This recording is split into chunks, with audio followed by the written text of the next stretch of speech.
Hello student, कक्षा 10 के हिंदी व्याकरण पाठ के अंतर्गत आज हम एक नया व्याकरण पाठ पढ़ रहे हैं जिसका नाम है वाक्य रूपांतरण। मनुष्य एक सामाजिक प्राणी है। वह समाज में रहकर अपने मन के भाव दूसरों को बताना चाहता है तथा उनके विचारों को सुनना जानना चाहता है। इसके लिए वह भाषा का सहारा लेता है। यह भाषा उसके मुंह से शब्दों या वाक्यों के माध्यम से व्यक्त होती है। इसलिए चलिए हम सबसे पहले जानेंगे कि वाक्य किसे कहेंगे। शब्दों की रचना वर्णों के सार्थक मेल से होती है, अर्थात सार्थक अर्थात सही।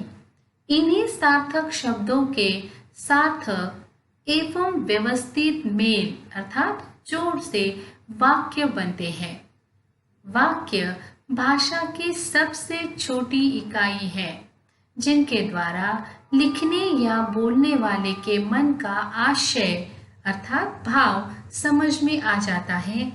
इस तरह हम कह सकते हैं कि मनुष्य के विचारों को व्यक्त करने वाला शब्द समूह जो व्यवस्थित हो तथा पूर्ण आशय प्रकट कर सके वाक्य कहलाता है।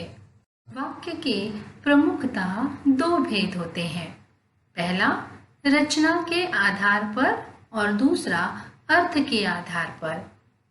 यहाँ हम केवल रचना के आधार पर वाक्य एवं उसके भेदों को जानेंगे क्योंकि हमारे पाठ्यक्रम में इसी एक प्रकार को रखा गया है। रचना के आधार पर वाक्य के तीन भेद होते हैं। पहला सरल वाक्य अर्थात सिंपल सेंटेंस, दूसरा संयुक्त वाक्य अर्थात कंपाउंड सेंटेंस, तीसरा मिश्र वाक्य अर्थात कॉम्प्लेक्स सेंटेंस। चलिए देखते हैं पहला रचना के आधार पर वाक्य का प्रकार सरल या जिसे ही साधारण वाक्य कहा जाता है। परिभाषा देखते हैं। जिस वाक्य में एक या एक से अधिक उद्देश्य और एक ही विधेय होते हैं तो उस वाक्य को सरल या साधारण वाक्य कहते हैं। जैसे राम स्कूल जा रहा है और दूसरा वाक्य है राम, श्याम और मोहन स्कूल जा रहे हैं। यहाँ पहले वाक्य में उद्देश्य है राम, उद्देश्य अर्थात जिसे हम कर्ता भी कहते हैं और वाक्य में कर्ता एक या एक से अधिक होते हैं परंतु विधेय एक ही होता है, यानी कि कर्ता के बाद जो भी वाक्य में बचता है, जो भी क्रिया बचती है वो विधेय कहलाती है। उस जैसे यहाँ पर पहले वाक्य में उद्देश्य राम है। राम कहाँ जा रहा है? राम स्कूल जा रहा है। तो राम यह उद्देश्य हुआ और स्कूल जा रहा है यह विधेय है। दूसरा वाक्य राम, श्याम और मोहन यह उद्देश्य है क्योंकि कौन स्कूल जा रहे हैं? राम, श्याम और मोहन। कहाँ जा रहे हैं? स्कूल जा रहे हैं। तो स्कूल जा रहे हैं यह विधेय हुआ। तो इस प्रकार की रचना जिस वाक्य में होती है वे वाक्य सरल या साधारण वाक्य कहलाते हैं। तो सरल वाक्य की पहचान क्या है? जिसमें एक या एक से अधिक उद्देश्य हो परंतु विधेय एक ही होता है तो उस वाक्य को हम क्या कहते हैं? सरल वाक्य कहते हैं। चलिए सरल वाक्य के उदाहरण यहाँ हम देखेंगे। पहला उदाहरण वर्षा हो रही है।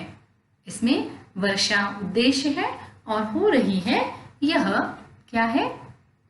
विधेय है। मोहन पतंग उड़ा रहा है।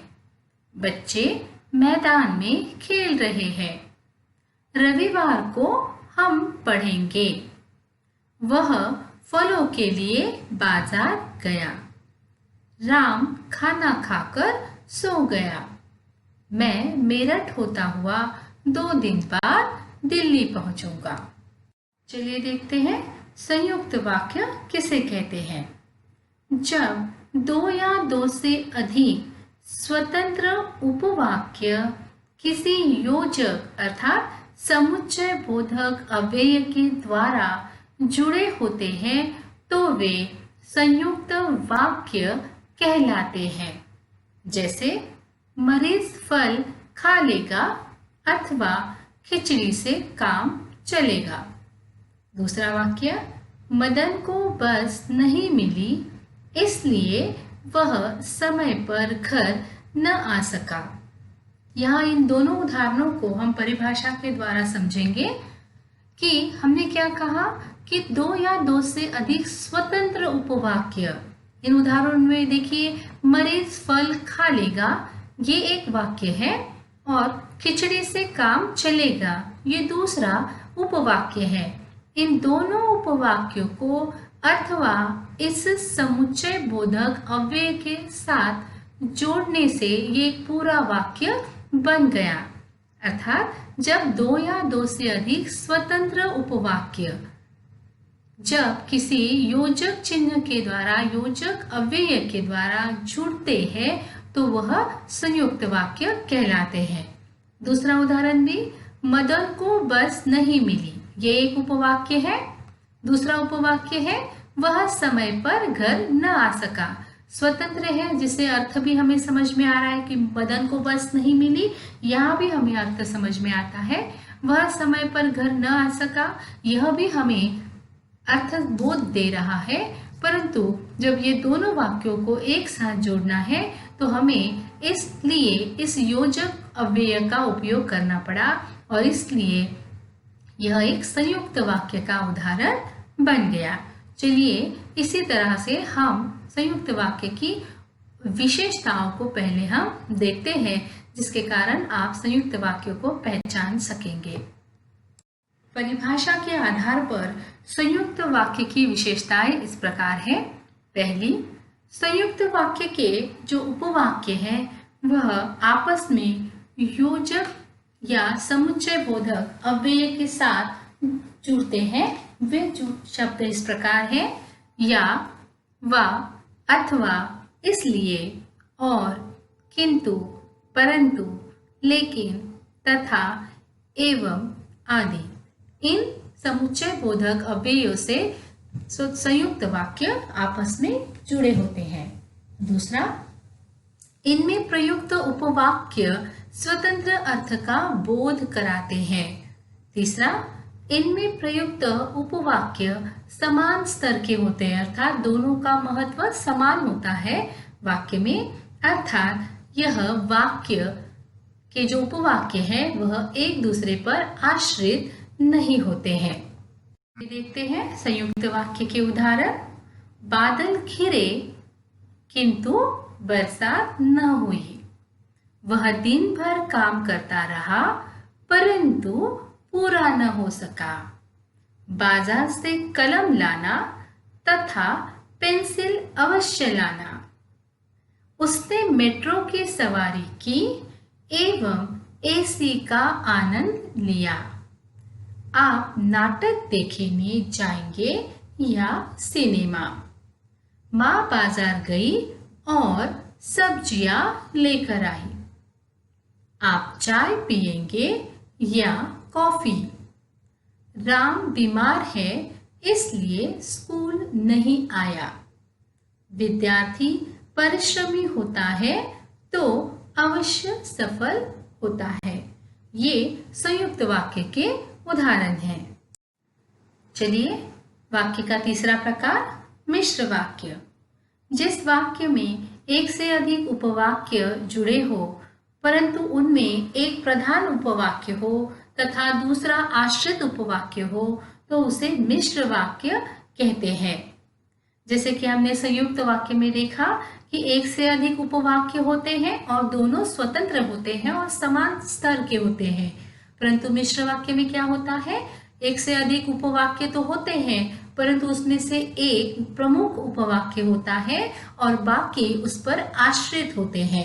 यानी कि जो आश्रित उपवाक्य है उसको पढ़ने के बाद हम वाक्य का अर्थ नहीं समझते तब तक वह प्रधान उपवाक्य से नहीं जुड़ता है। तो यहाँ हमें कौन सी विशेष बातें ध्यान में रखनी है? तो मिश्र वाक्य में आश्रित या गौण उपवाक्य प्रधान उपवाक्य पर निर्भर होते हैं। दूसरा, ये सारे मिश्र वाक्य योजकों से जुड़े रहते हैं और जैसे जैसा, वैसा, जो, वे, जो कि, जब तक, जैसे, यदि, तो, क्योंकि, जिन्हें, उन्हें आदि आदि प्रकार के योजकों से जुड़े होते हैं। तीसरा महत्वपूर्ण बात, मिश्र वाक्य में आश्रित उपवाक्य आरंभ, मध्य या अंत में कहीं भी आ सकते हैं। कई बार वाक्य की शुरुआत इन आश्रित उपवाक्यों से होती है, कई बार यह वाक्य के मध्य में आते हैं या कई बार अंत में भी आ सकते हैं। ये विशेष तीनों बातें हमें यहाँ पर ध्यान रखनी है। चलिए देखते हैं मिश्र वाक्य के उदाहरण। पहला है, माँ ने कहा कि शाम को जल्दी लौट आना। इसमें प्रमुख वाक्य है, प्रधान वाक्य उपवाक्य है शाम को जल्दी लौट आना और आश्रित उपवाक्य है माँ ने कहा।